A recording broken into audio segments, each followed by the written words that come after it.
I'm teaching them how to do events. I'm not teaching them how to call agents. We just did our first gala. We had 150 people fly in, but we're doing a leadership retreat, which is basically this in the Dominican Republic. It's the blueprint. Like, it's leadership and duplications, how you can grow very fast. I met Drew, the operations guy for Brent. Like, we're going like the events route plus media. Yeah. So I want to learn how to do events at scale. Because when I was at Build, I realized I'm like, yo, this is just like a lunch and learn. On a bigger scale. It's on a bigger scale. Yeah, that's right. That's brilliant. Yeah. So all like the top tractors in your group. Yeah. And I got it from this idea. Well, two things. One is I read that book, which I'm sure you've read, Building an Empire. Yes. It's the blueprint. Yeah. And he doesn't talk about one thing, he talks about events. And I know that's how you do, like, it's leadership and duplications, how you can grow very fast. So with everybody in the organization, I'm teaching them how to do events. I'm not teaching them how to call agents. So we have, like last month, we had 7 or 8 events happen in the 274 group. Love it. But the goal is to continue to have leaders, locate the leaders, then equip them. So last year I flew out to 6 different people. Like you're doing, but I flew out to 6 different people and did their first lunch and learns with them and did the formal presentation on EXP. So I could show them how to do it. That's powerful. And then they can run with it. Duplicate. Yeah, duplicate. That's exactly right. That's amazing. And You have not? Oh, but I'm trying to get them to do, they don't know the intention behind the event. And it's like, oh, okay, yeah, I should do an event. But like, One, what I share with the team is events do 4 things. 1 is they train our current members. 2 is attraction. 3 is content. And 4 is culture. That's 4 things all at the same time. dude, I want to come up to you one area. Yeah. Yeah, for sure. You know who we got to agree to speak at our next gala? Pace Morby. You know, the guy with the hats that have the little, I was on his podcast. He has millions of followers. Oh, wow. Yeah. I just see you and Ryan Pineda. Yeah, I was on his podcast. Yeah. Dude, how do you get close to that guy? So him, I did his coaching program, which was super helpful, truthfully, on the media side. But I see you blowing up on media. I don't have any coaching. I just have a couple guys just follow me. Are you monetizing it in any way other than attractions? We're going to do some coaching right now, but Are you? yeah, I paid this guy, Brad Mangat, out of Vancouver. Apparently, his guys are doing like a 100K a month in their coaching product. Yeah, And then once you have that going, then attraction is even easier. it is. I mean, you would know. Yeah. Yeah. It's a virtuous cycle. Yeah. Once they get into that, because nobody has more kind of influence over someone than their coach. Speaks to them way more than a broker, way more than anybody else. But the deal with coaching is the problem is that it has time, it has location freedom. So me and you could do coaching calls here, but it doesn't have time freedom. I have to be there. Yeah. And that's the pain in the ass. It's leverage, but it's not. So it's like, it's cool until it isn't. So it's just like doing 100 deals is cool until it isn't. So Doing 200. So Jen. Hi. Gosh, you look great. Have you met Aaron before? hello. I don't think so. Nice to meet you. Jones. Aaron. Pleasure. Number one team in Ontario Right and in now. Canada. Awesome. We're like in the race. Yeah. We're in the race, John. So Aaron sells 200 homes as a solo agent out in Florida, and Thank you. 275 in 18 months. That's freaking In crazy. revenue share, yeah. I'm just following after you guys. Just trying to be like you when I grow up. I don't know that you want to be like us. We're like slightly crazy. Slightly off. It's okay. Yeah. That's amazing. Good Yeah. for you. Thank you. You're slightly crazy. No, he is nuts. So are you. Yeah, Like, I don't know so are you. anybody. So are you. No ego. You build a garden, bees come to you. And what we did is we just did our first gala in Fort Lauderdale. We had 150 of our partners fly in. For those of you guys who may not know me, my name is Aaron Novello. I've been selling real estate for over 17 years. I'm in Southeast Florida. I personally sold 2,000 properties in my career. 80% of that business is listings sold. I started a coaching company. You know, I did over 100 deals a year, 10 years in a row. I did 200 deals a year twice. 80% of that business listings sold. And I started a coaching company teaching agents how to grow and scale, you know, their real estate business, primarily through listing property in high volume. You know, 100 coaching clients, 30 of them one-on-ones, 12 of those one-on-ones make over $1 million a year. What's up, Casey from Michigan? How you doing? You know, all that sounds great, you know, in terms of like an intro. What's also true though is if you knew me, I mean, if you really knew me, you would know that my first calendar year selling real estate, I only made $13,000. It's definitely not something people would put you on a panel on to talk about. They wouldn't, you know, invite you on their podcast to be like, precisely how did you make below the poverty line? And they certainly wouldn't pay you to teach them how to do that, right? It's like, how's that possible? how does somebody go from making $13,000 their first 12 months in a business, in the same business a decade later, grossing over 7 figures? Well, I got proximity to individuals, and I got proximity to knowledge, right? Because knowledge is the real currency. And I believe that we're all one relationship away from changing our family tree for the rest of our life. That has been my experience. I don't know about you guys. My family lived paycheck to paycheck, never made probably more than 50, 60 grand a year. And I've had about 5 relationships in my life that have, and counting, that have radically changed the trajectory of my life. My intention is to be that relationship for as many people as possible. Perhaps that's you. I didn't know what the way was, but I knew I was either going to find the way or make the way. So again, I sought out mentors, coaches, trainers. I spent hundreds of thousands of dollars of my own money to get access. And the good news is you don't have to do that, right? You don't have to spend the hundreds of thousands, because I did that for you. Now I no longer worry about, market conditions for myself or for the clients that we coach, because I know in every single market there's an opportunity. And again, you're one relationship away from getting access to it. I believe that everybody that's on this webinar, with the right strategy, the right approach, right, and the right mental maps, can accomplish anything that I've done, if not more, in probably less time. So what I want to do today is I want to spend, maybe the next 30, 40 minutes, maybe a little longer, going over with you an untapped resource in the market. I'm sure a lot of you, what's up, Ilya? How you doing, brother? A lot of you, if you are in the real estate game, you've heard, some of these potential rule changes that are coming down the pipe. I've been talking about them for over the last week with all of our team and everything, doing live streams. I was on Pace Morby's wholesale hotline recently talking about it. When transaction volume goes from 6 million to 4 million in a calendar year, which it did last year, the only 90% of people who own homes have mortgages that are less than 6%.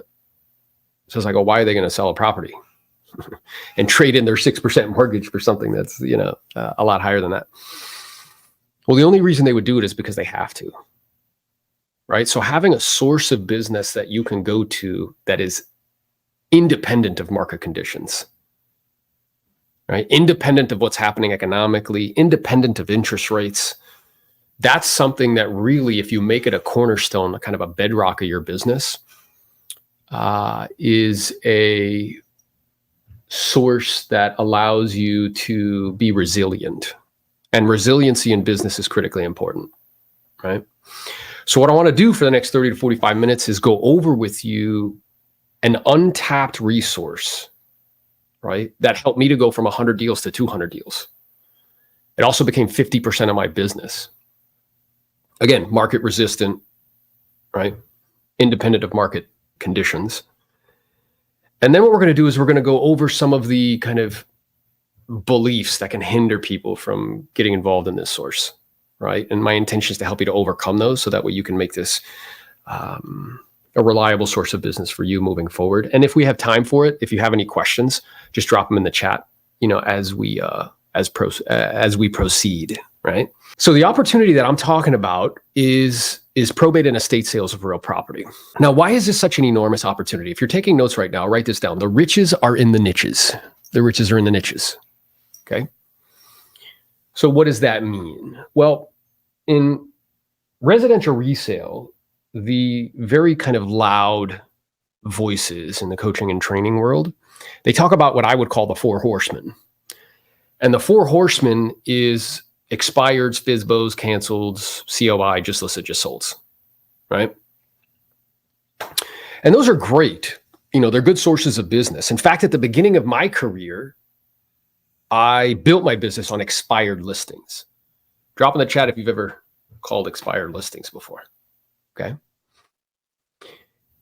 And, that was dope. It allowed me to get up to 100 transactions in a calendar year. Well, that was at a time when there was a tremendous amount of expireds, okay? Foreclosures were very high. Things weren't selling as much. So, there's a lot of expired listings. And now that's not the case, right? There's only a handful, on a daily basis. So I have to fish where the fish are swimming.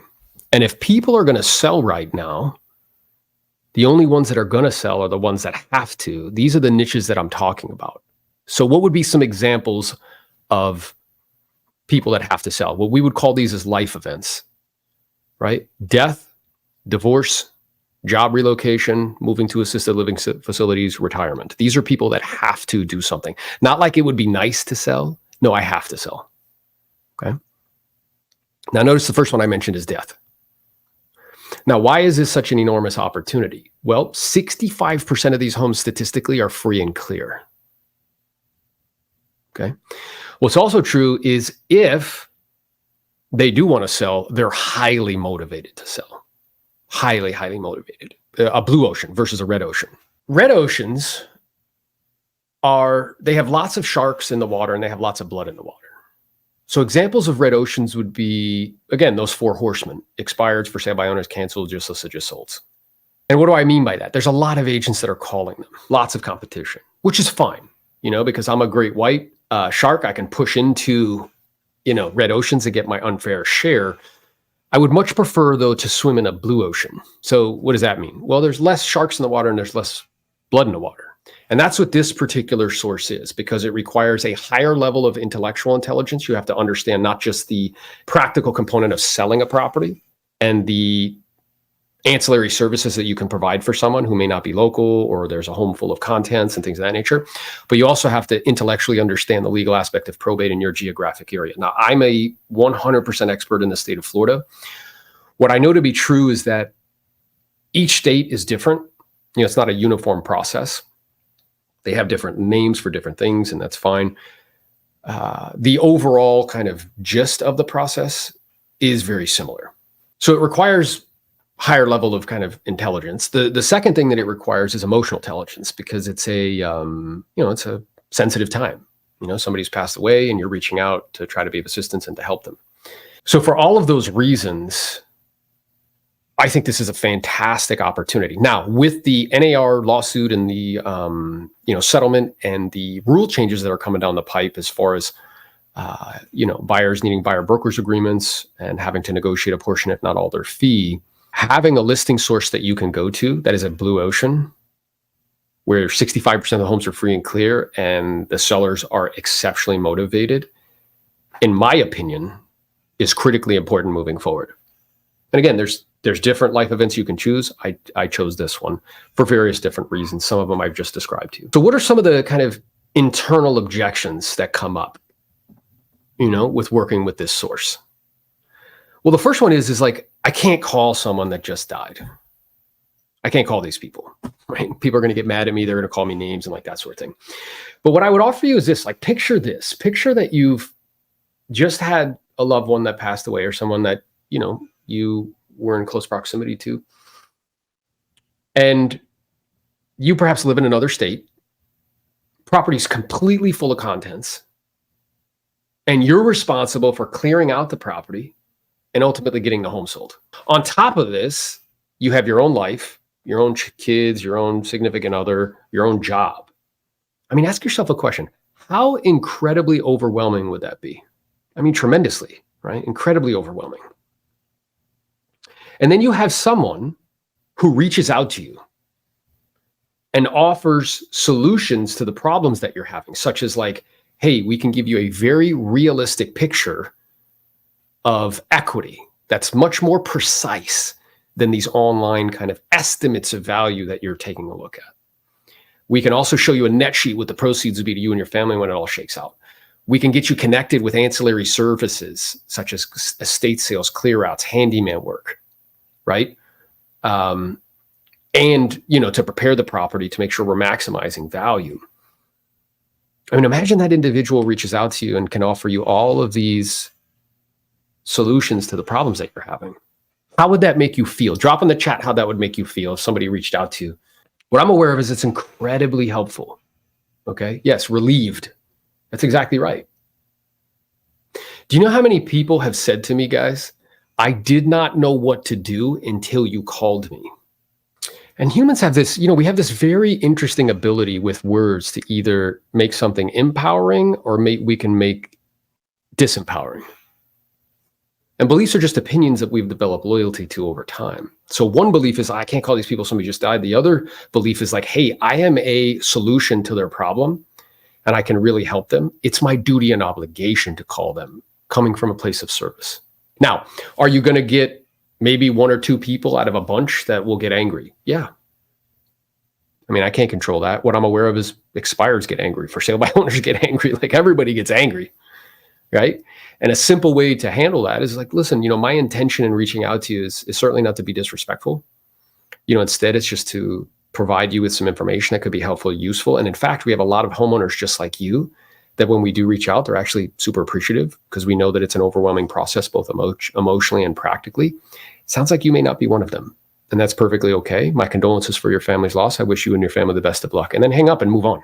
And it's also in like approach, like what are you saying initially? Like, hey, I heard Grandpa Jim died. Do you want to sell your property? Like, no, it's probably not going to work. Instead, having it sound something like, hi, my name is Aaron, and I'm a local real estate agent here in blank, wherever the property is located. My head researcher pointed out to me that very shortly, if not already, you will be appointed the personal representative in the, forgive my pronunciation, Cleveland estate. And I realize I do sincerely, Craig, that I may be a little premature in some way. I was calling you very respectfully, of course, simply just to find out if ultimately you and the rest of your siblings, looks like Susie and Jim, if you guys had decided that at some point you'd like to get that home on the market and to get it sold. All right. So all in approach, instantaneous. I'm saying who I am right out of the gate. I'm saying what it's about. They're going to know what it's about. And then I'm getting right to the point. And then also demonstrating emotional intelligence. I realize that I may be a little premature in some way. I was calling very respectfully, simply just to find out if ultimately the goal and objective of you and your family at some point, looks like Susie and Jim and the rest of your siblings, was to get that home on the market and to get it sold. Then be quiet. Now, when you do that, they're only going to give you a handful of responses like yes, no, or we're not sure yet. And that's okay. And then there's different places we can take it from there. But the main thing I want to address with you guys is, again, that like internal kind of belief that stops people. Okay. One is I can't call these people because someone just passed away. The other is no, I'm actually a solution to their problem. And I can provide them with all these ancillary services, take it off of their shoulders, put onto ours, and make it as smooth and easy during a difficult time. So it's actually my duty and obligation to call them. To not do that would be selfish. The second one that I see people get caught up on is this idea that probate is a legal process, and I'm afraid I'll make a mistake and mess something up. I have a guy who is on my team. His name is Heath, and I taught him this, okay? I taught him how to work this system. I taught him what to say and how to say it, taught him where to get the information, the whole thing, right?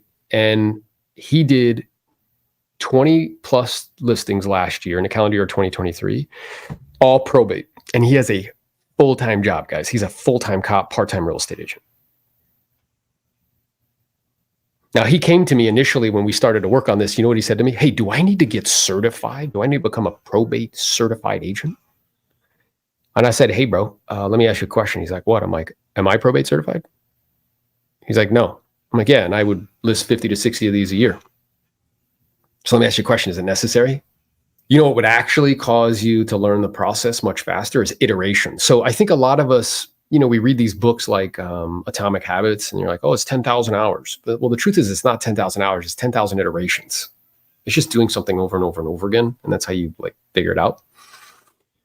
So we also need to keep in mind that we're just selling a real property. Like, we're not administering the probate. Like, we're not attorneys, right? So we're not going to be providing, any legal guidance, right? You're just helping them to sell. Now, is it important for you to understand the legal aspect of probate? 100%, because you can add value that way. What I'm aware of is that most attorneys don't take the time to explain things. And oftentimes they really operate like subcontractors. So what they do is they throw a lot of, kind of business on the wall and hope that something sticks. So by you having an understanding of the legal aspect of probate, that can help you to provide guidance. Okay. It also teaches you the language that you need to know when having conversations with not only families, but also attorneys. So the way I like to describe that is that every game has its own language. And if I don't know the language, I can't play the game. So let's say in American football, there are things like holding. Well, if I don't know what that means, I can't play the game. Or things like offsides. If I don't know what that means, I can't play the game. Or things like intentional grounding, right? So every game has language. And if I don't know the language, I can't play the game. Okay. And the way you can learn that language there's a pro tip, okay, is if you have a will or if you're planning on creating one, you can reach out to the person who drafted it for you and take them out to lunch and just ask them some questions about probate. Questions you want to ask is like, what's the first pleading called? What's the difference between testate and intestate, right? What are the homestead laws in this state, right? Who needs to sign listing agreements, like that sort of thing, okay? And if you don't have a will, if you didn't do that for yourself and your family, I suggest you do. But if you have not done that yet, just reach out to a probate attorney locally, take them out to lunch, or reach out to an estate planner so you can start to learn the language. So that way you can play the game, okay?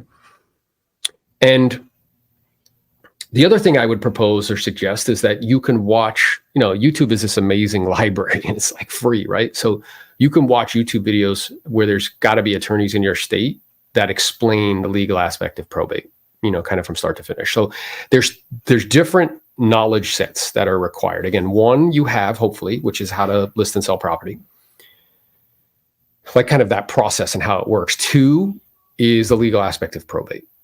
What's the language? How does it work procedurally? What needs to happen in order to be able to transact the real property? And when you combine those two things, you make yourself more valuable, because anybody can help them sell the real property. But if you can help them to solve problems and navigate the legal aspect of probate and save them time and money based on, those recommendations, then you've just created value, okay? Where others are not. So it's really not that complex. And, again, we're just transacting the real property. Just make sure if you're ever giving anybody guidance, be like, listen, I'm not an attorney. At the same time, we facilitate a lot of these transactions. So here's my understanding, and then express what's true, right? Another one that I see people talk about a lot is this idea of worrying about, like, if I focus on just this niche, that I'm limiting myself in some way, right? And in fact, Heath came to me recently. We had a gala, for the elite builders at EXP. We had 150 agents fly in from around the country. And he was telling me that, someone that was important to him in his life was like, hey, do you think you should only focus on this source? Don't you think you should diversify in some way? And what I shared with Heath is I'm like, look, man, I know that individual means well. I know that they're a loving person, but they're really projecting their fears onto you. And there's massive power in focus. Massive. And what I see most agents do is they try to they become a jack of all trades and master at none. And that's not what I did. So when there was opportunity, it's very rare that the odds are heavily in your favor. Very rare. Okay. And if they are heavily in your favor, you should bet and bet heavily. So when I was selling real estate, 2008, 9, 10, marketplace is collapsing. There's an enormous amount of expired listings, like 200, 300 a day. The odds were tremendously in my favor.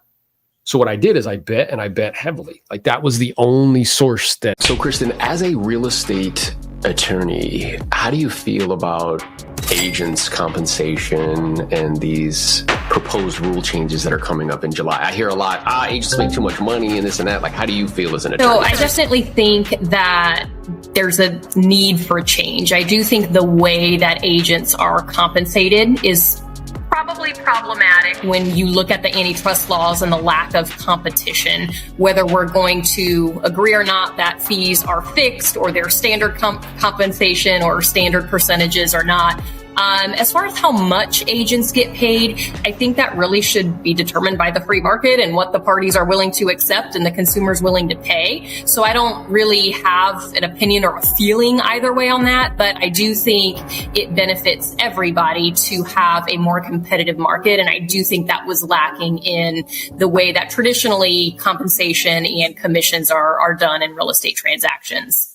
I understand. So in other words, the mechanism, you don't have a particular issue with the amount of compensation, just because as somebody who sold a lot of real estate, I always found it interesting, and I'm not suggesting you do this, but attorneys would reach out to us to talk about fees, and I'd be like, hey, bro, I didn't say anything about your fees. why are you talking to me about mine, right?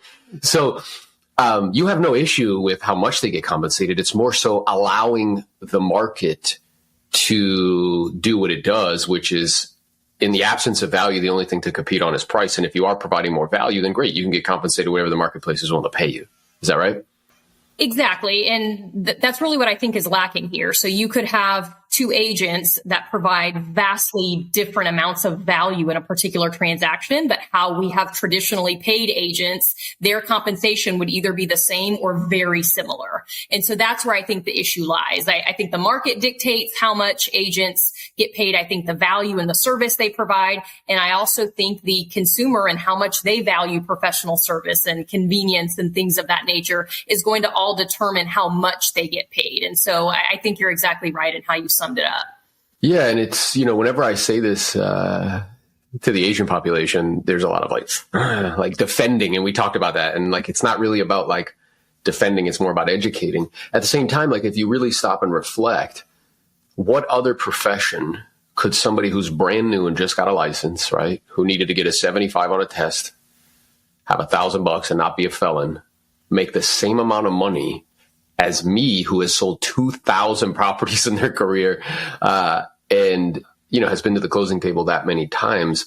And the answer is like none. So as an attorney, when you got out, I'm imagining you didn't make as much money as an attorney who's been doing it for like 20 years, correct?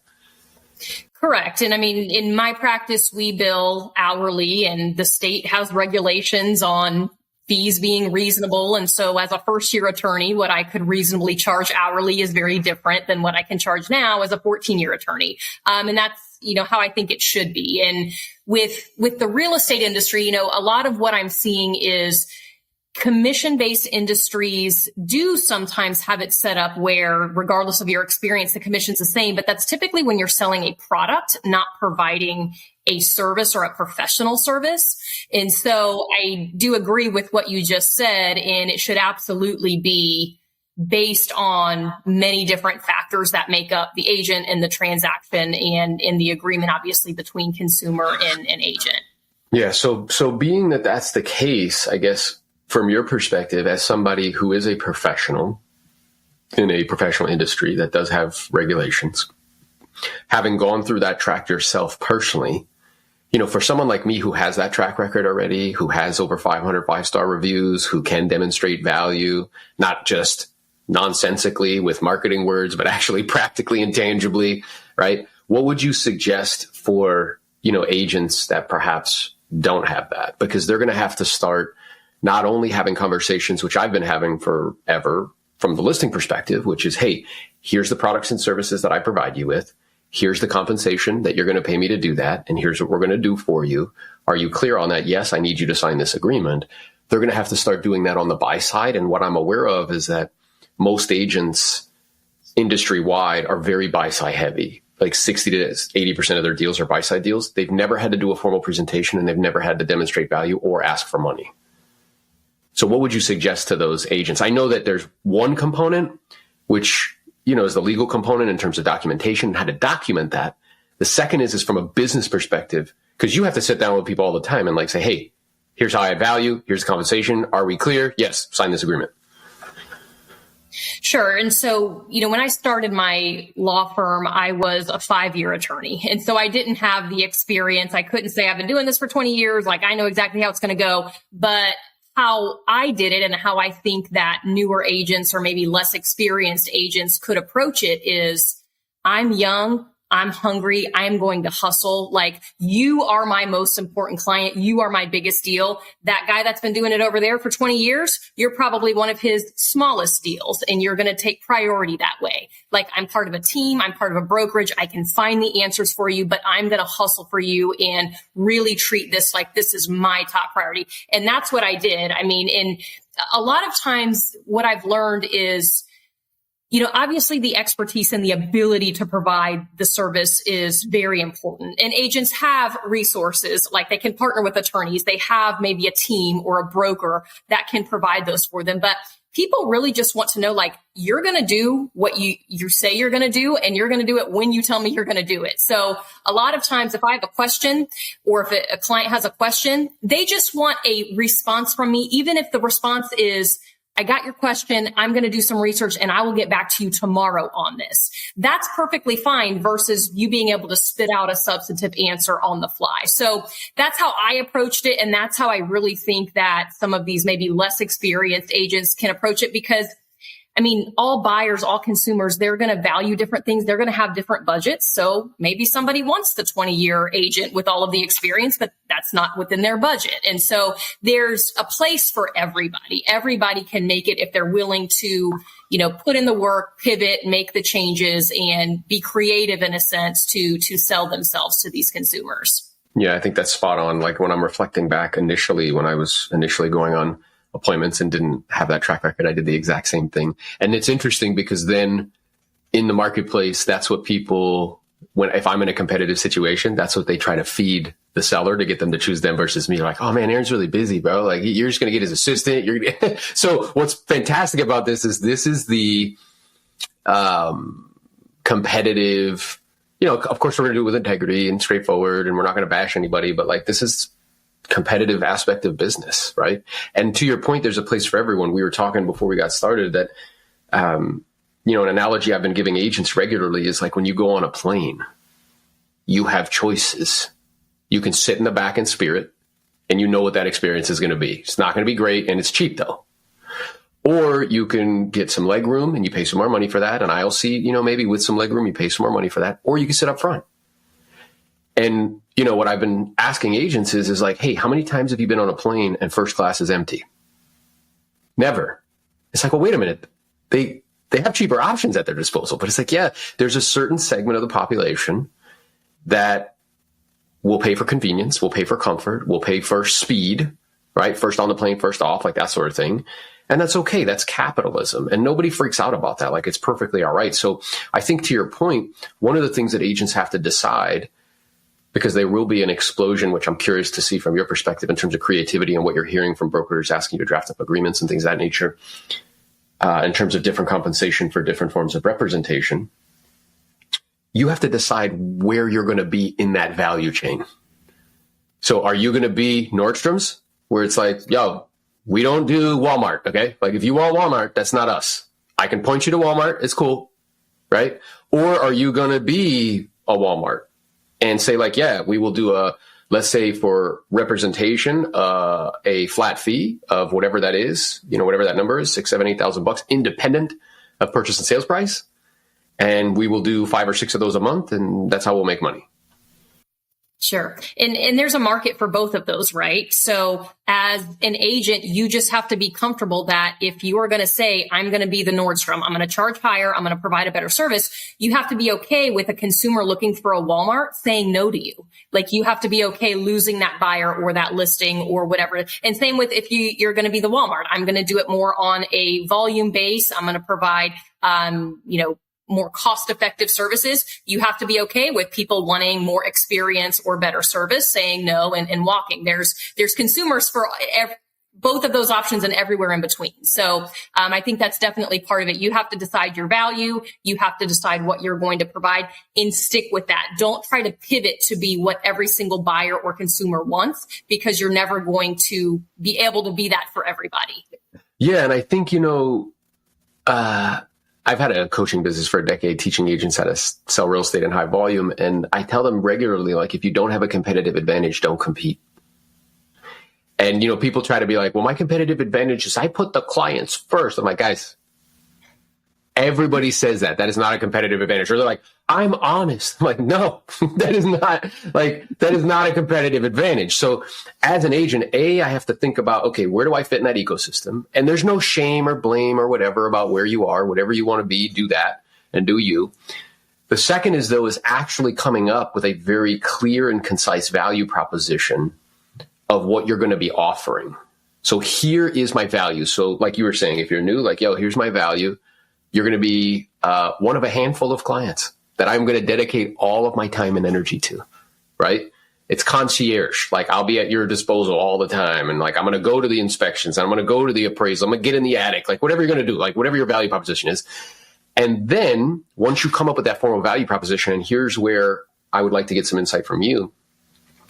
Now you're going to have a conversation about, okay, cool. So we're clear on the services that I'm going to be providing you with. Now I'd like to talk to you about compensation and how I get compensated, because there's some various different ways how that could happen. Would that be okay? And they're like, yeah, that's great.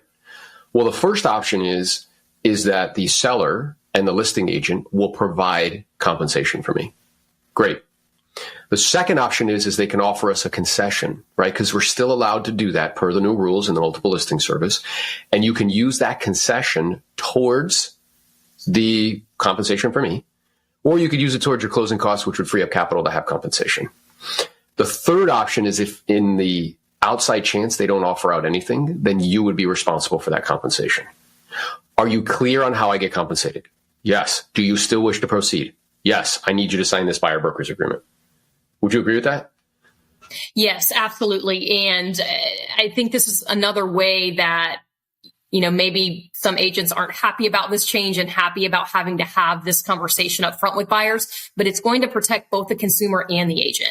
I mean, how many agents end up working for months without any sort of compensation? The amount of procuring cause claims that we see, those are likely going to go down because, agents should have been using buyer broker agreements all along anyway. I realize, at least in my area, the vast majority have not been, but I do think this is a positive change on both sides. And that's exactly how the conversation should work. It shouldn't be, here's the value I provide, here's my compensation, seller may pay it or not, and let me just slide this document over to you and you sign it, because we all know that consumers aren't reading the contracts that they're signing. So the way you kind of broke that down is exactly how that conversation should go.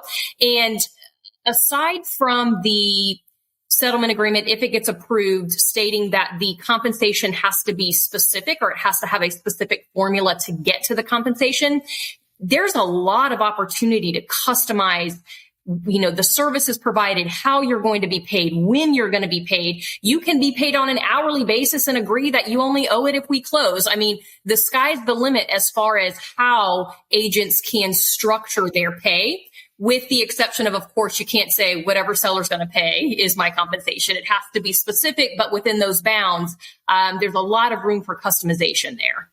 Yeah. And I think for people who are smart, hardworking, and ambitious and entrepreneurial, I think it's like a pretty wonderful opportunity. And what's interesting about this is, these are conversations that because 80% of all of the transactions I did were on the listing side. So these were conversations that I would have all the time. Here's what my service is. Here's how I'm going to be compensated. They would want to negotiate a fee, want to negotiate what happens if I bring a buyer on the other side, right? If I represent both sides. And we would come to a meeting of the minds up front. And what I've been telling people is that the only reason, to your point, why buyers agents have not been getting buyer brokers agreements signed is because it wasn't mandatory. And so I asked them a question. I'm like, well, how many of you guys would ever input a listing in the multiple listing service without a listing agreement? And they're like, well, that would be ridiculous. I'm like, why? Because it's mandatory. You have to have a listing agreement to input in multiple listing. I'm like, so this is the same thing. It's really not that huge of a difference. I think it's different, and anything we perceive to be, I think as humans, we're very much so wired for certainty, and anything that's new is perceived to be like dangerous. So people freak out about it. At the same time, it's really not that different. And I think the only reason why somebody would be scared, because we were talking, I know you do a really good job on TikTok, and that's where I saw you and actually met you and kind of consume content. And we can talk about that, about how that's a way to actually preserve professional fees, because I know it is that there's been a lot of emotional energy from attorneys, and it's interesting because I see as an industry, I was on this guy's podcast he's an investor, and he's like, well, why do you think there's animosity amongst investors and agents? I'm like, because you guys talk crap all the time. That's why. You always are like, oh, an agent. I'm like, did I hop on your podcast? It's like, oh, a wholesaler. You guys steal properties from people, make low priced offers on all my listings. I don't do that. Why? Why is there this or attorneys, which was interesting to me because I would do 50, 60 probate deals a year. So I'm not an attorney, but I'm very, very familiar with the legal aspect. And sometimes I would have to inform attorneys about homestead laws in the state of Florida. And I'd have to do it in a way that was listen, I'm going to defer to your judgment because you're the attorney. At the same time, we facilitate a lot of these transactions, and here's the mechanism that we use. Does that make sense to you? Right? So I think part of it is like, you know, kind of that, and I'm sure you've got some super interesting like comments about it. Like, why do you think there's so much like defending and emotional energy around this?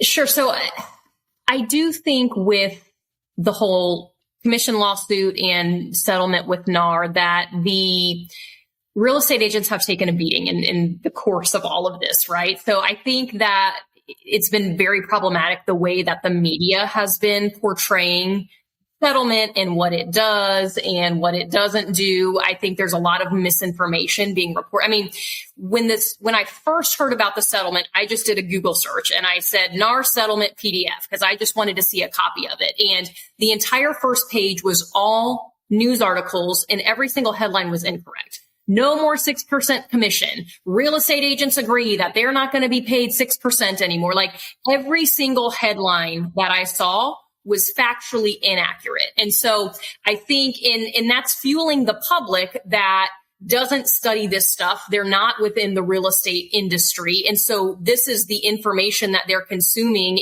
and assuming is fact. And so now the public is saying, we don't have to pay agents anymore. We don't need agents anymore. We don't have to pay them 6% anymore, when none of that was the case before. Nothing has really changed in that. But so I think the kind of vast misreporting and misinformation that's out there is creating a lot of backlash and a lot of hate toward agents. A lot of it undeserved. Of course, you have the bad apple agents out there, but, and so I think as a response to that, it's threatening their livelihood and the way they feed their families. And so of course it's going to be emotionally charged. It has gotten a bit out of hand, I think, but I think it really starts with how the media is portraying this. And so it's kind of shaping the general public's view of agents and what this settlement does and doesn't do in a way that's just not accurate. Yeah, I agree completely. You know, I was telling somebody recently, it's very rare that on a particular, like, let's say like a news cycle, that I'm an expert on what they're talking about. It's like rare. You know what I mean? Like, you know, I know a bunch of stuff, a little bit about stuff, but like, it's very rare that I have like in-depth knowledge of something where I can flat out be like, that is entirely a lie. That is not true at all. Right. And to your point where they're like, you know, the 6% is going away. I'm like, guys, you realize somebody right now can go and list their property for $300 on the multiple listing service. Somebody right now could list with like a flat fee company for 1%. Somebody right now is listing properties at 3 or 4%, you know, that's full service. Like that is completely inaccurate that was fixated in some way. It's always been where people had options and choices, and the vast majority of them gravitate towards paying a little bit more. Like that's just the way it is because people are busy. It's a huge transaction. And you know, because you deal with people all the time, people think they're like completely logical and rational. They are not. They are emotional beings. Okay. If we were all rational, you wouldn't have a job and I wouldn't have a job, right? Like Exactly. They are completely emotional. And this is the biggest purchase that they make. So they want us involved. I started reading this interesting book about leadership and duplication. But it talked about leadership being really just like different levels of consciousness. And the first level of like leadership or consciousness is like to me. And it's like victim mentality, which is like my happiness and my success is external to me. But then there's by me, which is like if it's to be, it's up to me. You take like extreme ownership and accountability. And the bridge from to me to by me is responsibility. 95% of the population spends 98% of their time in to me. And he's like, all you have to do is look at the news. Something's bad happening. It's outside of you. They're the reason why. They're wrong and you're right. But then the next evolution is through me. And that's where like as a leader or as a human, you start to have this awareness like there's something else that wants to accomplish something through me. That's where you are now. That's where you're getting to. That's where I'm getting to. And I think it's in conjunction, I can feel that. Yeah, because you mastered the By me. by me. Well, and the interesting thing is, did you know what gets you from by me to through me? Surrender and letting go. But the reason why it's so hard is once you master the by me, you're in control. It's really hard to let go of control. So conversations with you, also I think reading the Bible for a year, starting the Bible study, where now this through me thing, now when you say to me it's only money, I get it. Yeah. But you said it to me a year ago, I'm like, what the fuck are you talking about, Lars? Like literally, I'm like, what are you saying? I don't understand. But it really is. But it's also because we have the ability to go out and make it. Yes. Like At will. People have different problems, you know. But I also have this feeling where like, and it's interesting to articulate, I haven't told it to like too many people. When you were telling me like, hey man, like you're being called to like have an impact on more people, that was like a nudge in the through me, in conjunction with like reading the Bible, in conjunction with the Bible study, where like what it really feels like is like that presence or being saying, hey, I want you to do this. And when you do it, you're in alignment with like his will, and as such, this gets easy, easier. The kingdom of heaven is within you. When I say that, people think a geographic place, but kingdom in Greek, that's not what it means, that word. What it means is royal power, royal dominion, and royal control. That's a totally different message. One is like this space is within you. The other is the power, the royal power, royal control, and royal dominion is inside of you to make it here as it is there. That's a call to action. It's a call to lead. Can you imagine going back and selling houses? Never. Like literally, I'm driving around on my way home. I'm like, why would I ever, God? Or like, even if because I'm never on the road at like 6 o'clock. I used to not get home till like 8 o'clock. I'm like, I can't even imagine like, and I used to be excited, but like driving home at 7 o'clock having missed dinner, I'm like, I would never do that. Yeah. Ever. And you told me that Carla once said to you, like, you were almost telling her that you were a little bit, like, almost apologetic for how hard you worked, and she was like, honey, you created this amazing. Yeah. I mean, so, you know, it's not all bad. It's not all bad. No. It's not. And I think that it's interesting because the rub is I think in a way you have to go through that season. 100%. You have to. And what I try to tell people, it's like the Rocky cutscene. Yeah. Like, you know, in the movie Rocky, where he's like punching the meat and running up the hill. Everybody I know that's achieved really outsized outcomes have gone through that. At least, and it could be 5 years, could be 7 years, could be 10 years, just depends on how long it is. Yeah. But me and Carla did this like couples retreat, and they have this, they call them ceremonies. But one of the ceremonies is you take a rose petal, the rose, and you pull off a petal and you look right at the person, square your body, and you're like, I appreciate, fill the bite. Few things you become aware of. One, you don't do that often. But also two, there's a lot of fucking rose petals. So you gotta like really... Oh, like you're doing... Each one. Oh, that's awesome. I go, she goes, I go, she goes. So you really gotta like dig and think about it. And like good stuff comes up. But the second one was, I'm sorry. And she looked at me and she was like, I'm sorry you had to miss out on some of the stuff with the kids. I fucking, like, bro, I went from being like totally fine to like, I couldn't even contain myself. It like pierced right into my chest. But the fact that she said it to you. Yeah. Like knowing that like, I know you did that for us, but I'm sorry you had to do it. And not harboring any resentment. No. Or even along the way. I mean, there were probably times she was There was friction. Yeah. Yeah. But that through me thing, now I have words to describe what I'm feeling. If that makes sense.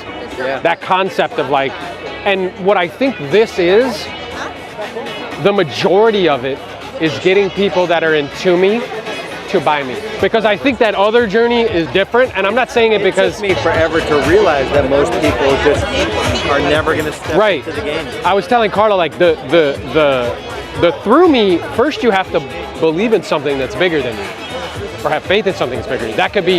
That could be the quantum field, that could be God, that could be love. It has to be something. I'm gonna go look at the spa menu with Derek. The what menu? Spa. Okay, you have your phone?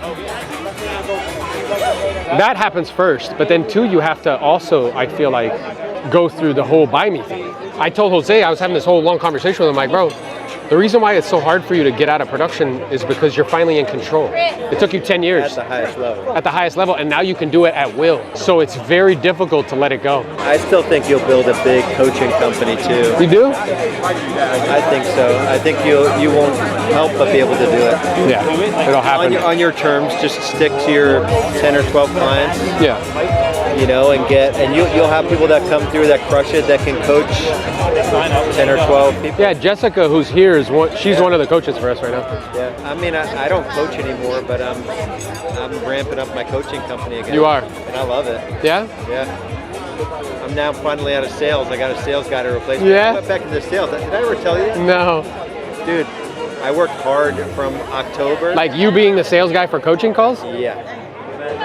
From like October to like the end of like 4 months straight. You were doing it all? Doing it all. I Why? did 150, 160 because I redid the whole coaching company, the whole offer. But why did you feel like the need to be in the sales thing?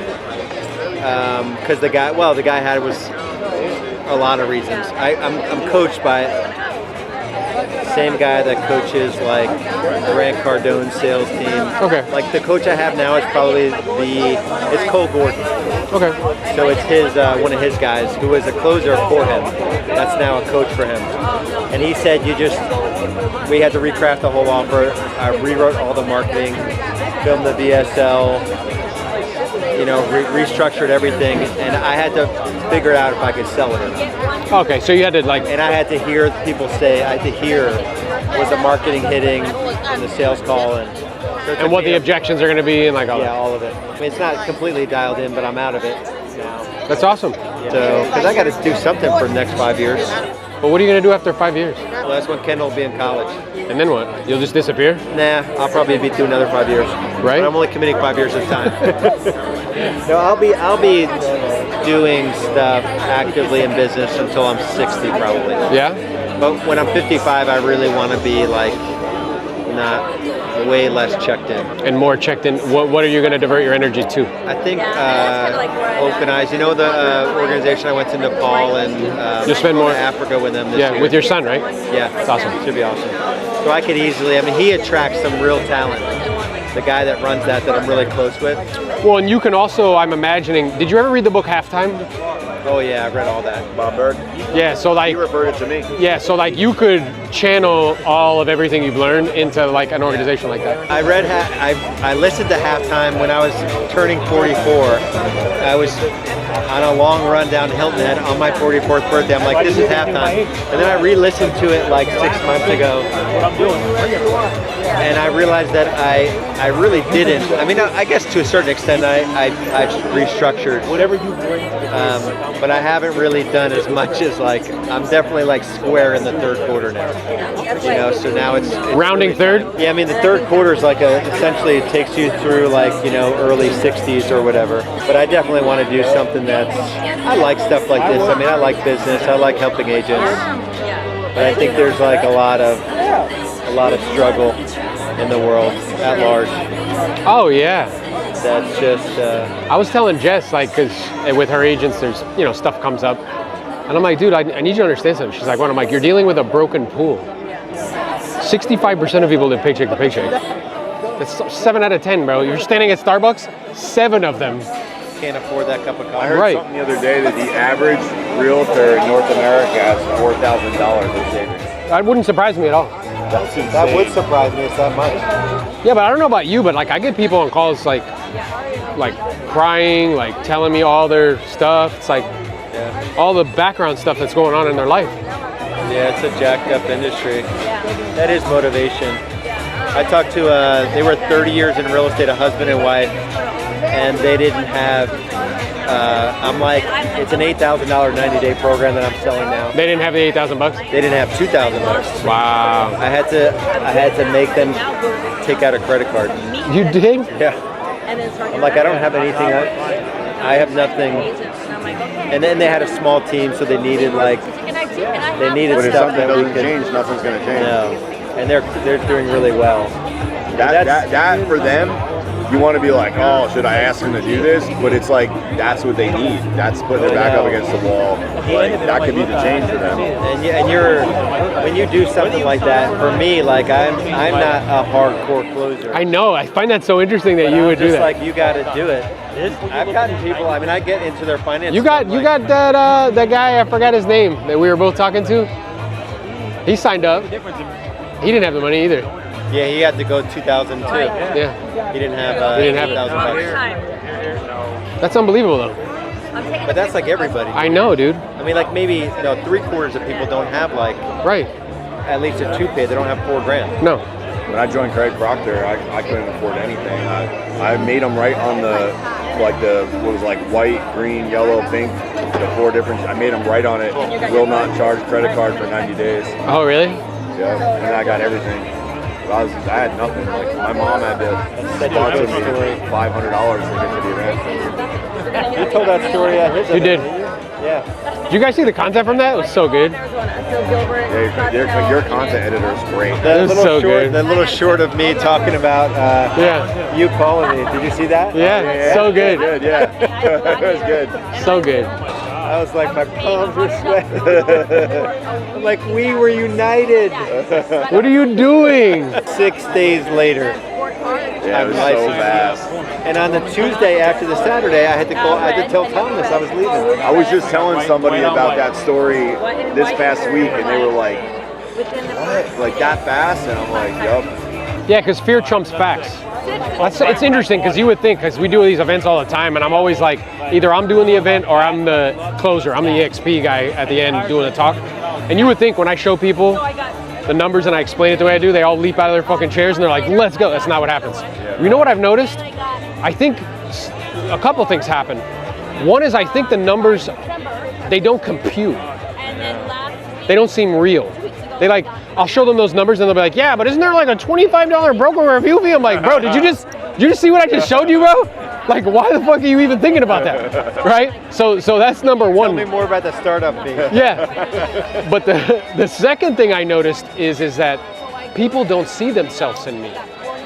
And they'll tell themselves a story. They'll be like, oh, well, John is like, oh, Lars is like, and it's like, yeah, but then let's say, that's why you got to get to these events. well, I had a conversation with that Freedom Builders Mastermind I run, which are high-level dudes, like 750 or more GCI. And I was like, hey, what if somebody came to your market and said there's no deals in the Carolinas? None, no listings. What would you tell them? Like, yeah, it's not fucking true. I'm like, okay, what would you tell them they need to do? They need to learn the skills how to do it. I'm like, yeah, I'm like, don't you guys say that shit to me all the time? She's like, oh, bro, the media and this. I'm like, you just gotta learn how to do it, dude. It's not. I came into this too, being on the road for a year and a half. I was unplugged, dude. I hadn't talked to anybody. So all the relationships that I had, only the really, really good ones were there still, because I didn't talk to anybody in like almost 2 years. Really? And now I'm calling people up. Hey, what's going on? You know, so it was like a long delay in that process to be able to talk to them. Yeah. They're like, why is John calling me? I haven't heard from him in years. Wow. Like Jason Chimboff, hadn't spoken to the guy in at least 2 years. Halfway through watching the 30-minute Brent Gove model, He's like, I'm ready. He goes, John, can I interrupt? Hold on a second. And I'm like, yeah, what's going on, Jason? He goes, are you doing EXP? And I said, yeah. He said, okay, I'm in. Didn't even let the video play. Yeah. And I was like, okay. Yeah, that's funny you had that. But, I want to do like videos on, because I don't think people, I don't, not that I think, I know they don't read ICAs at all. And I wanted, they don't read them at all. I'll be like, yo, what's your ICA say? They're like, what? I'm like, you know that thing you signed? They're like, what are you talking about? They don't even look at them. But I want to do like this thing that's baffling to me, and I don't know if people would, you know, if it would cause like a ruckus, but like how Compasses or Caldwell's, their model is legitimately taking advantage of contractual law. Like that's what it is.